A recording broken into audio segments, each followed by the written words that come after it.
Fala galera! Vamos seguir a nossa playlist de botânica falando hoje das plantas que são vasculares, mas que são sem sementes e sem frutos. É isso mesmo, as pteridófitas. Roda a vinheta!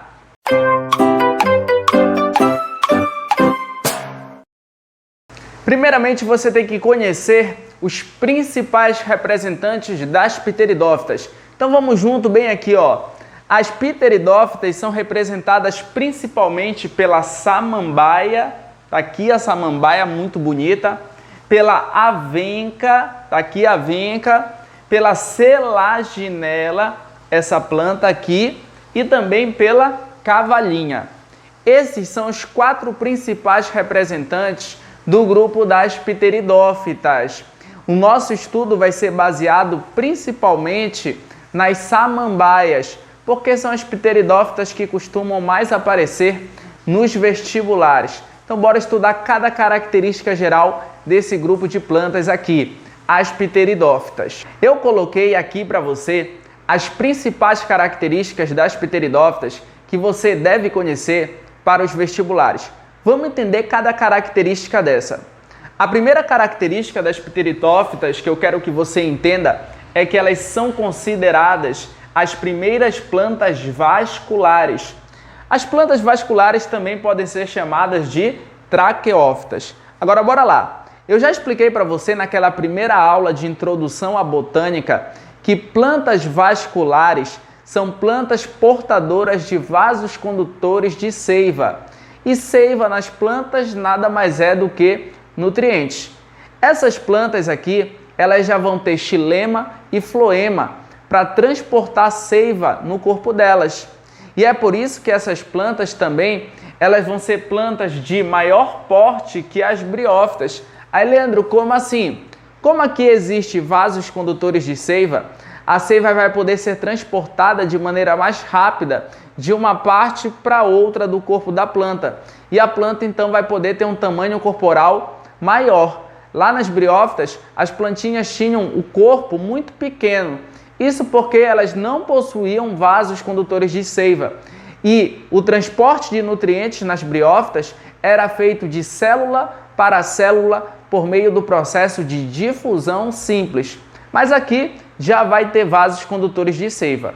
Ei, se você não assistiu a primeira aula de botânica, que é de introdução à botânica, onde eu explico todos esses conceitos, volta lá nessa aula para você poder entender essa aula aqui melhor. Eu vou deixar aqui em cima, ó, para que você possa assistir essa aula, caso você ainda não tenha assistido. Tu dá uma clicada aqui no card, aí fica sucesso. Mas vamos lá. Olha só, além das pteridófitas elas terem vasos condutores de seiva e serem plantas de maior porte que as briófitas, as pteridófitas elas são providas de raiz, caule e folha verdadeiros. Lembra? As briófitas não tinham raízes, nem caules, nem folhas verdadeiros. Aí, Leandro, mas por quê? Porque nas briófitas não existiam vasos condutores de seiva. E para existir raiz, caule e folha verdadeiros, essas estruturas precisam ter vasos condutores de seiva. As briófitas, elas tinham o quê? Elas tinham rizóides, elas tinham cauloides e filóides. Não tinham nem raízes, nem caules e nem folhas verdadeiros. Fica ligado nisso daí também. Agora, bora junto bem aqui, ó.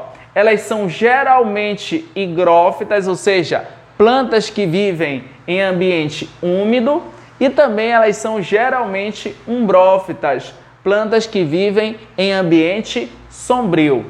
Além disso, essas plantinhas são criptógamas. Ai, Leandro, o que quer dizer quando tu fala criptógama? Criptógamas são plantas que têm sistema reprodutor pouco visível. As criptógamas, elas são representadas pelas briófitas e pelas pteridófitas. O sistema reprodutor desses dois grupos de plantas não é bem visível, por isso que eu vou dizer que elas são criptógamas. Além delas serem criptógamas, elas são hidrodependentes, ou seja, elas dependem da água para a sua reprodução. Aqui nas pteridófitas, há a necessidade da água para a reprodução, porque é a água que vai permitir que o gameta masculino aqui desse grupo de plantas, que vai ser chamado de anterozoide, o mesmo nome que era dado lá para o gameta masculino das briófitas, para que o gameta masculino ele chegue até o feminino, vai ter que existir água. Então é por isso que elas são consideradas hidrodependentes. E pelo fato delas necessitarem de água para a sua reprodução, é por isso que essas plantas vão ser geralmente de ambiente úmido e de ambiente sombrio. Fique esperto que isso daí também é bem legal de entender. Elas não produzem sementes, elas são plantas consideradas não espermatófitas, elas não produzem semente. Além disso, são plantas assinfonógamas, elas não têm tubo polínico, ou seja, elas não têm aquela estrutura que leva o gameta masculino até o gameta feminino. É por isso que elas vão precisar, então, da água para a sua reprodução. Além delas serem assinfonógamas, elas apresentam um ciclo de vida com alternância de gerações. Na verdade, todas as plantas que nós vamos estudar aqui na botânica apresentam um ciclo de vida com alternância de gerações. Todas as plantas vão ter uma fase de vida haploide, que vai ser chamada de gametófito, e uma fase de vida diploide, que vai ser chamada de esporófito. Agora fica ligado no que eu vou falar bem aqui, ó. Aqui nas pteridófitas, o esporófito é que vai ser a fase duradoura e o gametófito é que vai ser a fase efêmera. Lembra, lá nas briófitas, quem era a fase duradoura era o gametófito, a estrutura produtora de gametas, a planta produtora de gametas. E lá nas briófitas, a fase passageira era o esporófito. Aqui muda. A partir das pteridófitas, as plantas vão passar a apresentar o esporófito como fase duradoura e o gametófito como fase passageira.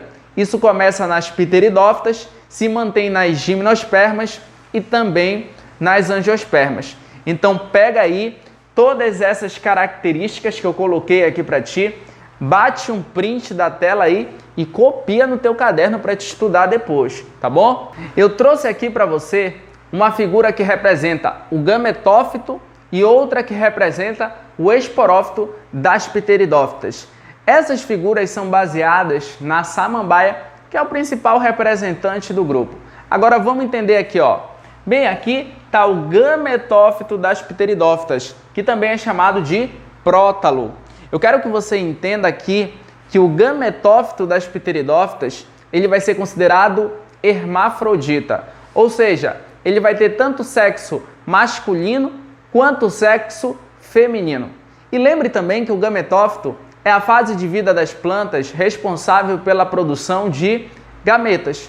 Então, por exemplo, aqui no prótalo, que é o gametófito das pteridófitas, eu vou encontrar tanto o arquegônio quanto o anterídeo.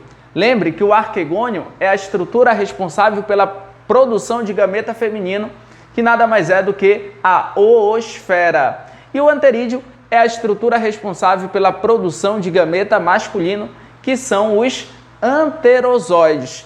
Então, o prótalo vai ter tanto o arquegônio quanto o anterídeo. Ou seja, ele vai produzir tanto oosfera, que é o gameta feminino, quanto os anterozoides, que são gametas masculinos. Para que esses anterozoides cheguem até a oosfera, os anterozoides ficam nessa região aqui, ó, do prótalo. Para que eles cheguem até a oosfera, que fica mais aqui no meio do prótalo, vai ser necessário que tenha a presença de água. Por isso que essas plantas são consideradas hidrodependentes. Agora eu quero que você perceba aqui, ó, que o prótalo ele tem um formato de coração. É por isso que a gente vai dizer que ele é codiforme. Com relação ao esporófito, que está bem aqui nessa figura, perceba o seguinte: o esporófito nada mais é do que a planta propriamente dita. Quando você está com uma samambaia na mão, você está com o esporófito. E o esporófito, ele possui, ó, raízes verdadeiras, possui caule verdadeiro, e o caule de uma samambaia vai receber um nome especial. Vai ser chamado de rizoma, que na verdade é um caule subterrâneo. E também no esporófito nós vamos encontrar folhas verdadeiras.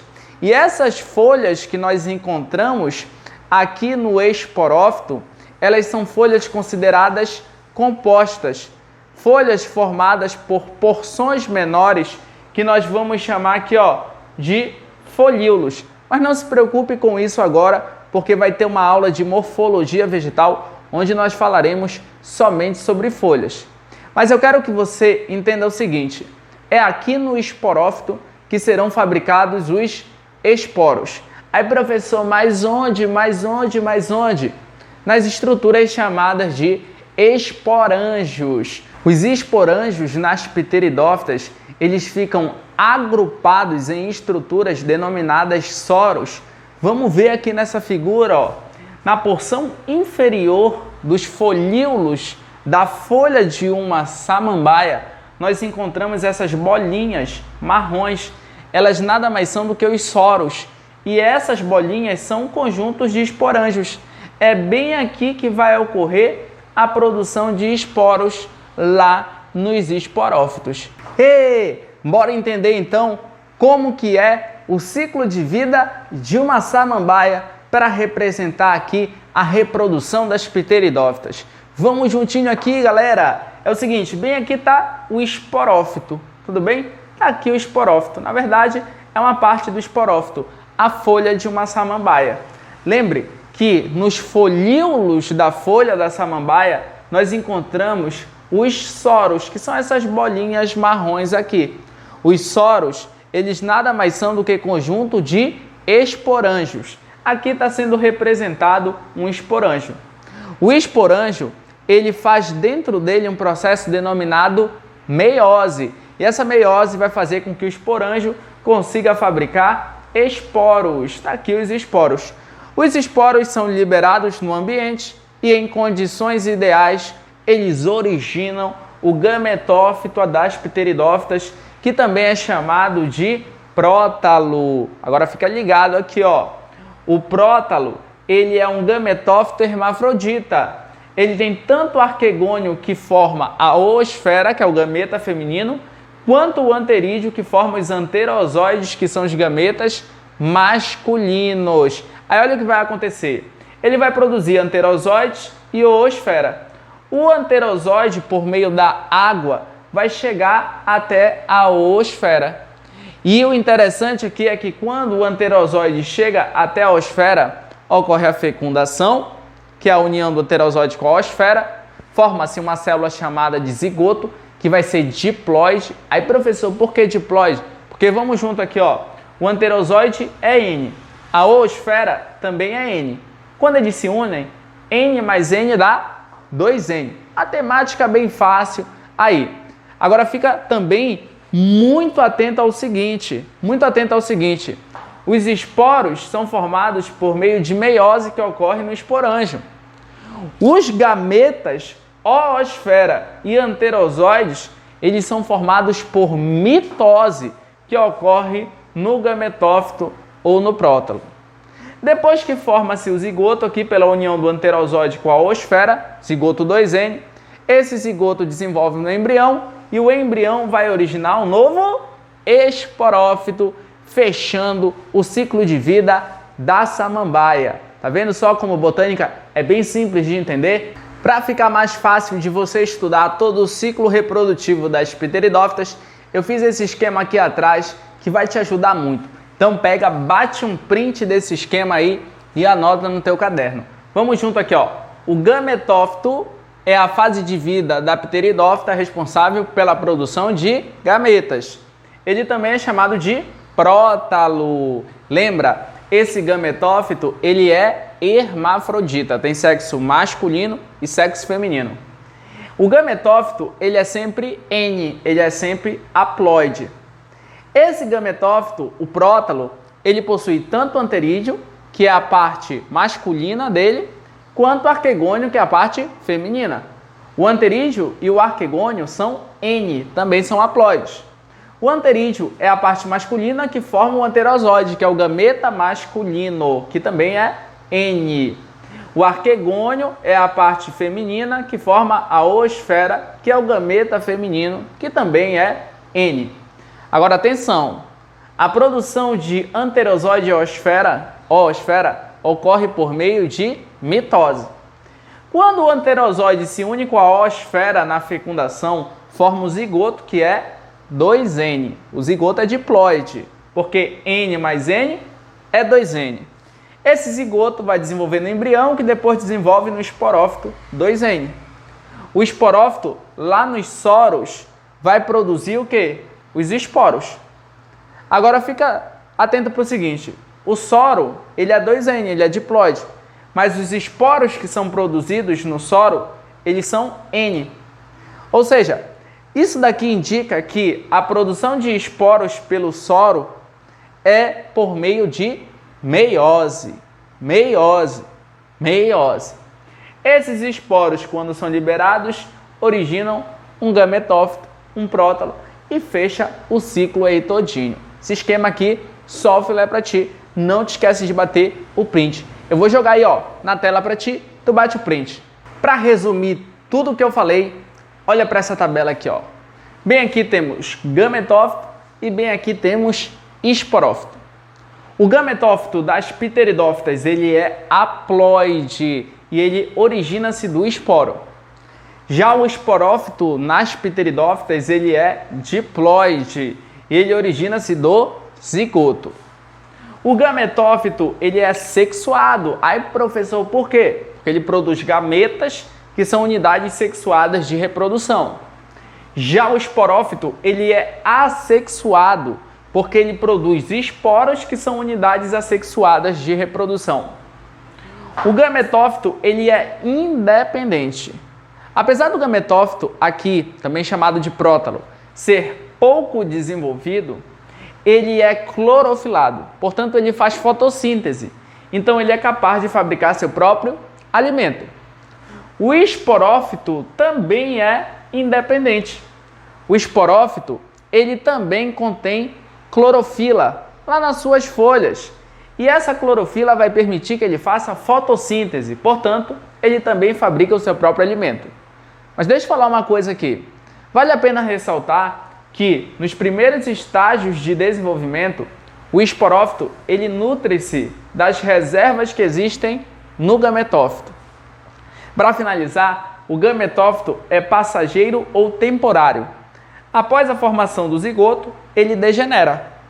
Já o esporófito é duradouro ou persistente. Ele produz esporos e se mantém vivo. Guarde essas informações então aí, porque elas serão muito úteis para você. E terminamos o grupo das pteridófitas. Mais um passo é dado no estudo da botânica. Se essa videoaula ajudou você, não se esqueça de me seguir nas redes sociais.